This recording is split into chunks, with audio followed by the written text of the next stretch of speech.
Bienvenue dans Talk Afrique sur Médian TV Afrique. Merci d'être avec nous. Dans ce numéro, on va parler de la 13e biennale de l'art contemporain africain Dakar 2018.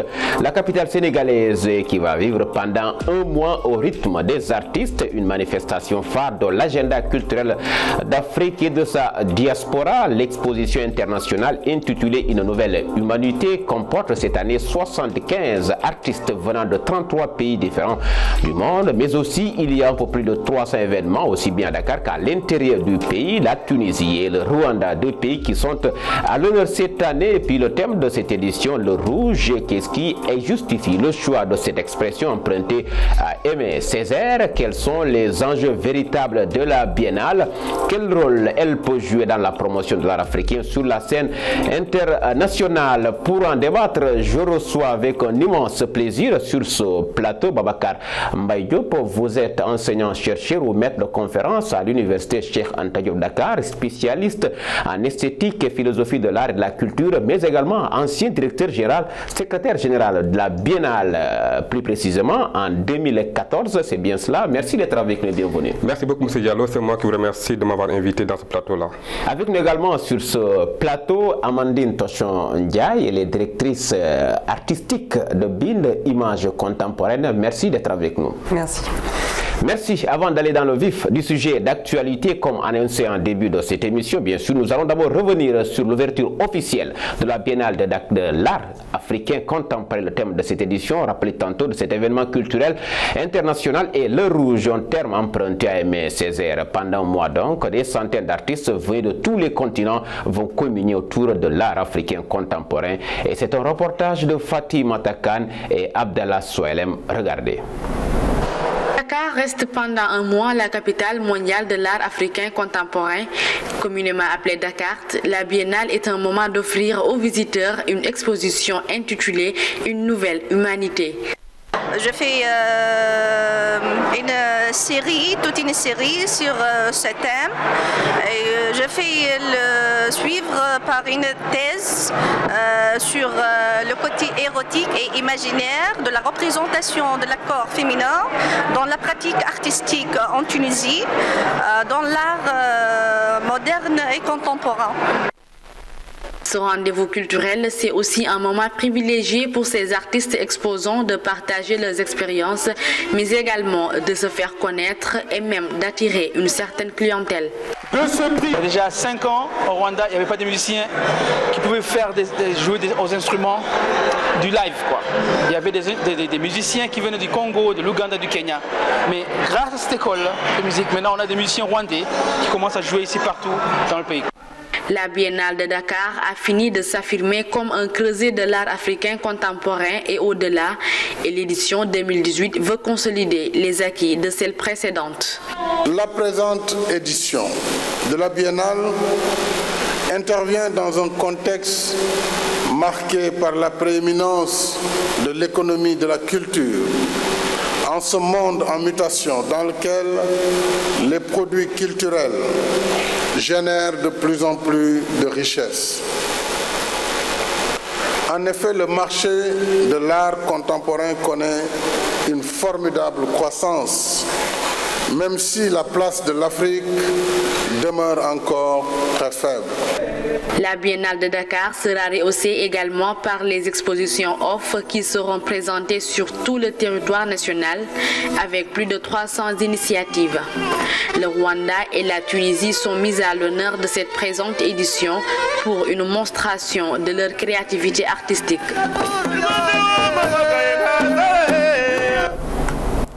Alors, Babacar Mbaye Diop, nous l'avons suivi ensemble, la biennale qui bat son plein ici à Dakar. Après, le thème l'a cité dans le Jour bleu qui fait référence au poème de Léopold Sédar Senghor, celui de la biennale 2018, porte le sceau de notre père de la négritude, Aimé Césaire, pour ne pas le nommer, à qui emprunter cette expression le rouge. Qu'est-ce qui justifie selon vous la pertinence, le choix et la pertinence de ce thème? Il faut dire que le thème est pertinent dans le sens où le rouge, comme le dit lui-même le commissaire Simon Ndiami, renvoie, il cite le photographe Henri Cartier-Bresson, qui renvoie à l'instant décisif. L'instant décisif, c'est le moment charnière, c'est l'heure de vérité. C'est un peu l'heure de vérité et c'est, comme il le dit, le carrefour entre le passé et un peu l'avenir. C'est le présent que nous vivons actuellement. Après le thème sur le bleu, le rouge fait appel à une nouvelle humanité. Et je crois que le thème est intéressant et entre dans le cadre aujourd'hui de ce que j'appelle ailleurs, si vous voulez, la traversée africaine.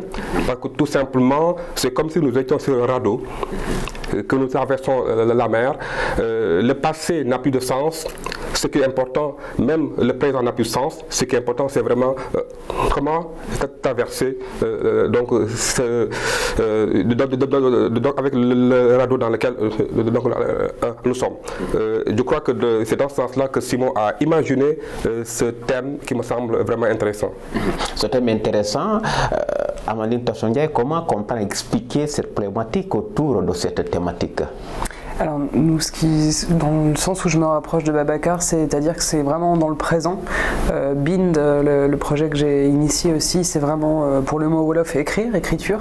C'est vraiment l'idée de laisser un instantané de la création africaine, mais aussi voilà, de pouvoir l'ancrer sur le continent et le territoire et de véritablement tisser des liens.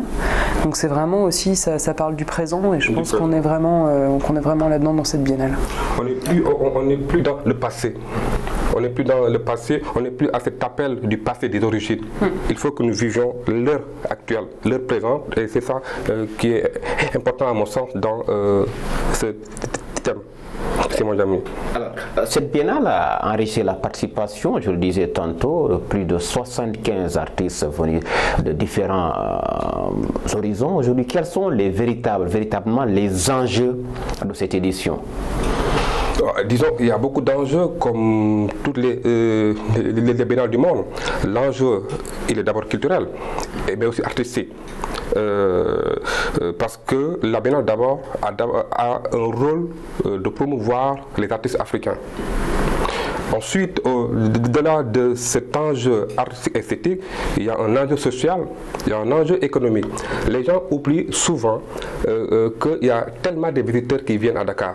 Ces visiteurs-là qui viennent à Dakar dorment dans nos hôtels, mangent dans nos restaurants, ils prennent nos taxis. Donc il y a une activité économique et qui n'est pas négligeable. Donc, des enjeux économiques. Voilà, des enjeux économiques, des enjeux esthétiques, des enjeux artistiques. Il y a beaucoup d'enjeux et je sais que c'est peut-être pour cela que Macky Sall, le président de la République, a eu conscience de ça et il a tout fait pour augmenter le budget de la biennale. Donc il faut que les politiques sachent qu'il y a beaucoup d'enjeux. Au-delà de ces enjeux artistiques et esthétiques, il y a des enjeux économiques. Alors, Amandine, il a tant évoqué les enjeux économiques, mais fondamentalement, quels sont ou dans quelle mesure la biennale peut contribuer à la promotion de l'artiste africain sur la scène internationale, ou de l'art contemporain africain sur la scène internationale? Justement, c'est quand même l'une des biennales qui figure dans le top 20, on va dire, des biennales les plus importantes au monde. Donc on est vraiment sur un événement une vitrine de la diversité africaine sur le continent depuis 1996. Donc c'est vraiment un événement majeur et je pense qu'il faut pouvoir poursuivre avec la même exigence de qualité.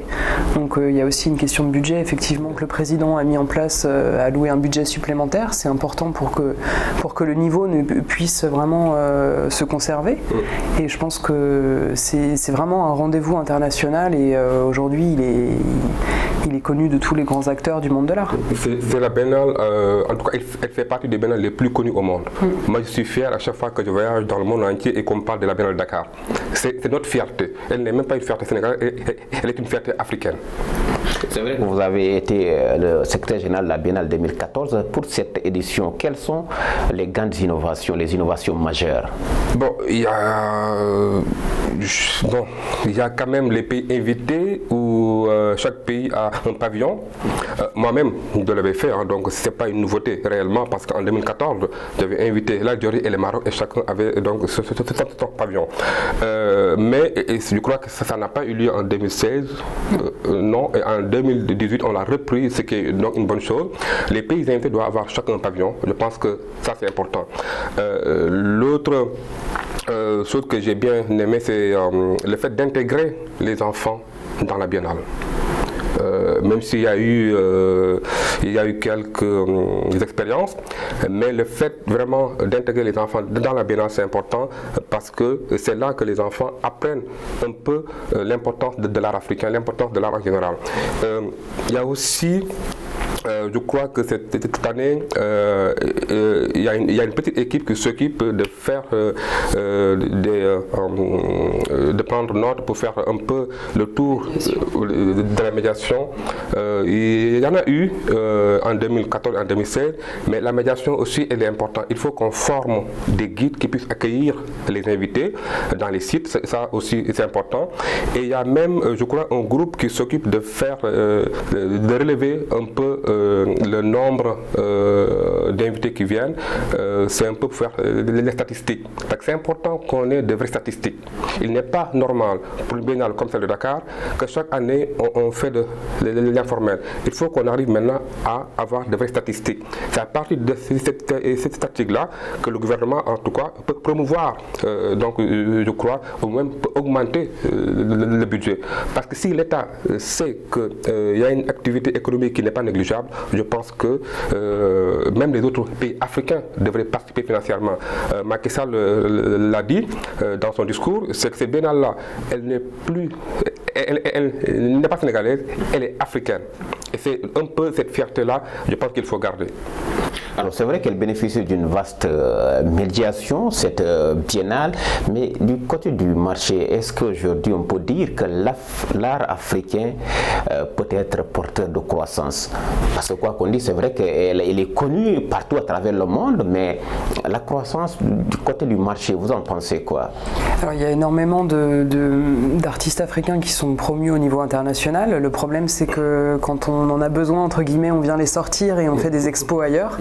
Donc justement, je pense qu'on est aussi là pour dire qu'il peut se passer des choses à l'intérieur du continent dans un même souci de qualité et d'exigence. Et c'est ce qu'on essaye de faire et de promouvoir justement pour que ça bénéficie au public local, aux acteurs locaux économiques, mais aussi je pense que la question de l'éducation à l'image est très importante parce qu'aujourd'hui, si c'est une biennale qui est connue internationalement, les enfants ne sont pas sensibilisés, enfin il n'y a pas d'éducation, on va dire, à l'image par le biais de l'art et de la culture, je pense, qui est encore assez importante. Et je pense que c'est un enjeu aussi très important dans les années qui viennent de pouvoir sensibiliser le public sénégalais, le public africain, mais aussi je pense qu'en passant... Vous pensez que cette biennale n'a pas pris en compte cette donne que vous avez évoquée tantôt? Ça commence.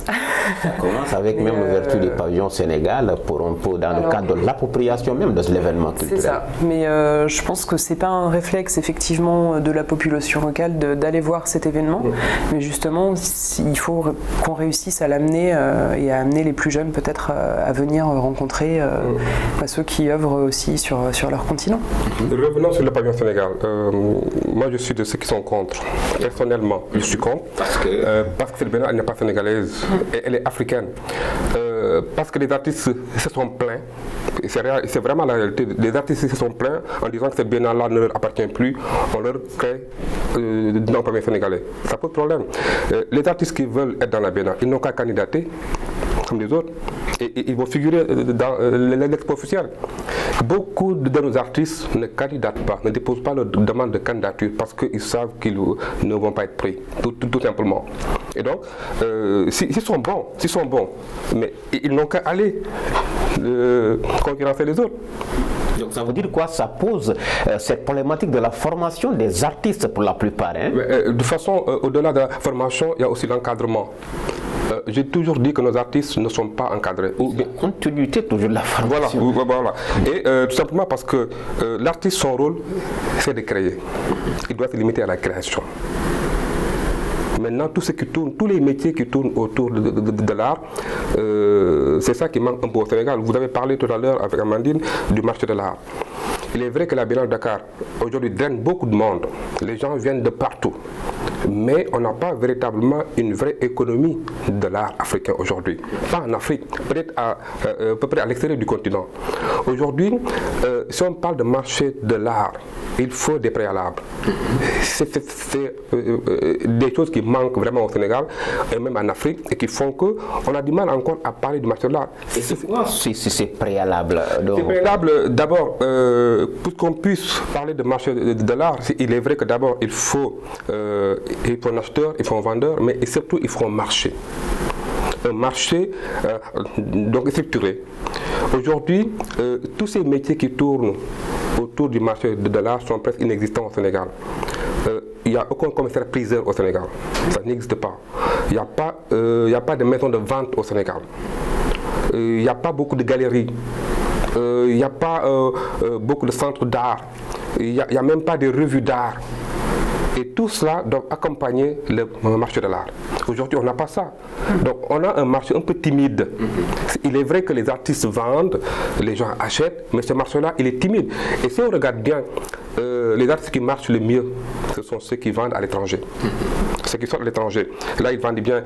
Et même dans le dernier rapport de Jean-Philippe Aka, les 100 artistes africains les mieux vendus. Les 10 premiers, seul un est francophone. Et les Congolais, Chéri Samba. Les 9 sont anglophones.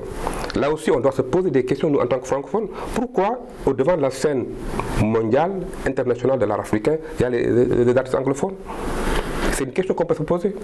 Une question légitime. Alors, Amandine, finalement, qu'est-ce qu'il faudra faire pour satisfaire tous ces préalables évoqués tantôt par Babacar Mbaye Diop?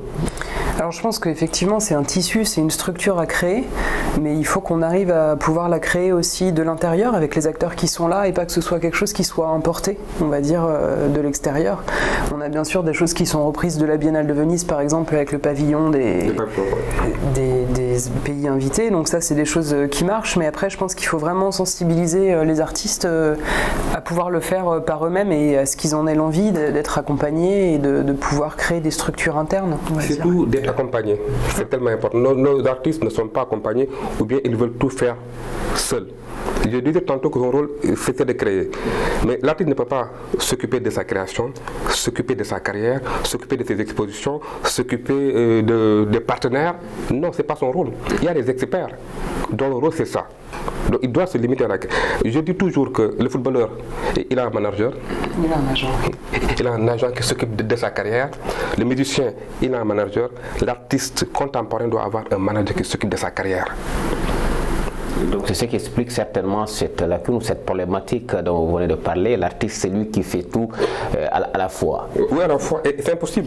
Et en même temps, on peut pas, on parlait de formation tout à l'heure, on ne peut pas lui demander en plus de sa formation théorique et technique aussi de pallier à tous les niveaux après sa sortie de l'école ou après son début de carrière, de pouvoir gérer effectivement ses expositions, ses transports.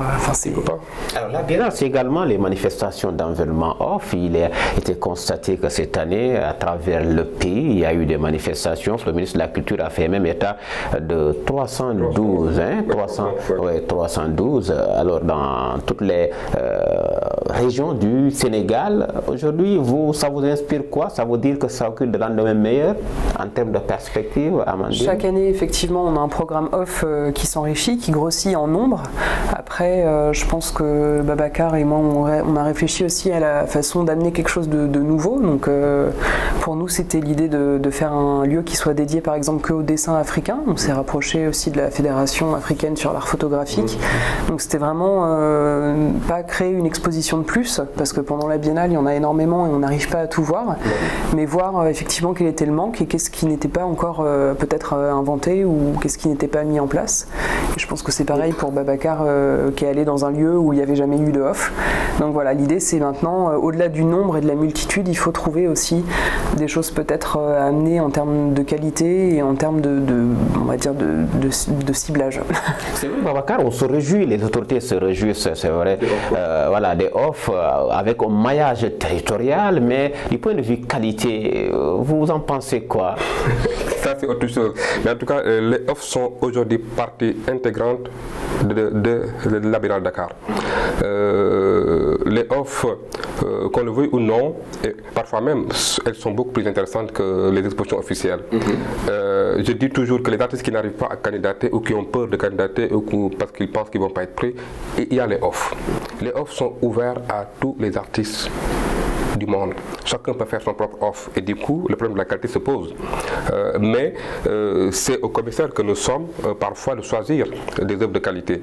Le plus souvent maintenant, c'est quand l'artiste expose ses œuvres lui-même. Ça pose problème. Voilà. Il y en a qui exposent eux-mêmes et qui se font eux-mêmes des commissaires. Et qui font eux-mêmes des commissaires alors que ce n'est pas leur rôle. Et donc, et du coup, le problème de la qualité va forcément se poser. Amandine a raison. Moi, j'organise là actuellement 3 offres. Un offre à Gorée où je reçois 4 Congolais, un Togolais, un Bissau-Guinéen et donc là, deux artistes d'ici. J'ai voulu faire un mélange africain et qui m'a semblé important. Et cette expo, je l'ai appelé le non-encore. Le non-encore. Le non-encore, ça veut dire ce qui n'est pas encore. Voilà, ce qui n'est pas encore. Donc un peu l'utopie. Et je fais aussi une expo à Kaolack où en fait, parce qu'il n'y a jamais eu d'offre à Kaolack. C'est à 200 km. C'est dans le centre du Sénégal. Voilà, c'est dans le centre du pays, une ville carrefour. À part de Kaolack, on part partout en Afrique. Mais il n'y a jamais eu d'offre à Kaolack et j'ai voulu faire donc une offre là-bas. Vous avez été secrétaire général de la Biennale. Vous n'avez pas cherché à comprendre pourquoi il n'y a jamais eu d'offre à Kaolack? Mais parce qu'aussi il n'y a jamais eu d'initiative. Parce que les initiatives doivent venir des privés. Les offres, ce n'est pas l'État. Les offres, ce n'est pas la Biennale. Les offres, c'est vraiment les initiatives privées. C'est les gens des régions qui doivent s'investir. Les autorités locales aussi doivent s'investir pour qu'à chaque Biennale, les artistes puissent exposer dans les régions. C'est important. Aujourd'hui, plus de 300 offres. Là, je reviens encore sur les enjeux économiques. Les 300 offres, toutes les expositions offrent. Les commissaires que nous sommes, nous utilisons des menuisiers, des techniciens, je sais pas, en tout cas beaucoup de techniciens, des peintres. On va embaucher par-ci par-là beaucoup de gens qui travaillent avec nous et ils sont payés. Donc si on calculait le nombre d'offres, nous-mêmes, c'est nous-mêmes. Les 300 offres. Les commissaires. Non, les commissaires, mais en tout cas l'équipe qui organise l'exposition. Donc voilà. De trouver des financements, de trouver. Ça peut être aussi des partenaires qui agissent en apport logistique et pas en numéraire. Donc il y a tout un travail. Dans ce cas, ça se passe comment le partenariat public-privé pour vous accompagner? Ça se passe comment? Alors je pense qu'il y a aussi un gros travail là à faire encore. Les entreprises sénégalaises locales sont très sollicitées au moment de la Biennale parce que chacun demande un financement, une aide, un partenariat. Donc c'est vrai qu'elles sont submergées de demandes au moment de la Biennale. C'est très difficile de trouver des partenaires qui nous accompagnent. L'idée aussi c'est de trouver d'autres moyens et d'avoir peut-être des partenaires qui ne nous accompagnent pas en numéraire mais par exemple en logistique, un imprimeur qui va nous dire écoute, je vais imprimer les flyers, tu mets mon logo et on est partenaire. Mais pour trouver de l'argent, c'est impossible. C'est très très difficile. C'est comme ça qu'on marche. C'est-à-dire, moi aussi, je trouve un imprimeur, je trouve quelqu'un qui puisse me faire des flyers, je trouve quelqu'un qui puisse me faire des banderoles. Je trouve que ça marche comme ça en fait. Mais sortir des sous, c'est un peu difficile. Mais ça, du coup, c'est pas non plus, c'est ce que Babacar disait tout à l'heure, c'est pas non plus à l'artiste de le faire. Donc on est là pour ça. Le commissaire, on met notre casquette de commissaire et on va à la recherche de ça, de la structure du lieu qui va pouvoir accueillir l'exposition, parce qu'il faut quand même que ce soit un lieu dans lequel on puisse faire des travaux, parce qu'il y a énormément de candidats, on va dire, à accueillir des événements parce qu'ils voient que ça draine du public. Mais après, il faut aussi que ce soit viable en termes d'accueil, de sécurité, qu'on puisse percer et les gens ont tendance à ne pas se rendre compte tout le travail qu'il y a en amont avant l'accrochage de l'exposition. On crée beaucoup d'emplois. On va arriver presque au thème de cette émission, très rapidement. Une dernière question avant Babacar Mbaye Diop. Vous êtes commissaire, le ministre de la Culture a fait un bilan d'étape, même si on ne va pas dire que c'est un peu trop tôt, parce que voilà, c'est jusqu'au 2 juin. Il augure de lendemain meilleur, une réussite, il parle d'ailleurs de réussite. Vous qui êtes commissaire, qu'est-ce que cette sortie, ou comment voyez-vous cette 13e édition par rapport aux précédentes éditions? Tout d'abord, on l'invite avec plaisir à venir voir notre off, puisqu'on n'a pas encore vu Monsieur le ministre de la Culture, Monsieur Koulibaly, mais on l'invite avec plaisir à venir voir pour qu'il puisse davantage forger son opinion. Et en tout cas, moi, j'ai pas eu le temps encore, malheureusement, de voir beaucoup de off parce que notre propre exposition nous a accaparés. Mais on sent qu'il y a une dynamique, il y a un intérêt qui est vraiment grandissant. Mais après, on revient tout à l'heure à ce qu'on disait, il ne faut pas non plus que ce soit un rendez-vous d'atelier. C'est-à-dire qu'il ne faut pas que chaque 2 ans, on retrouve les mêmes artistes qui présentent eux-mêmes leurs œuvres.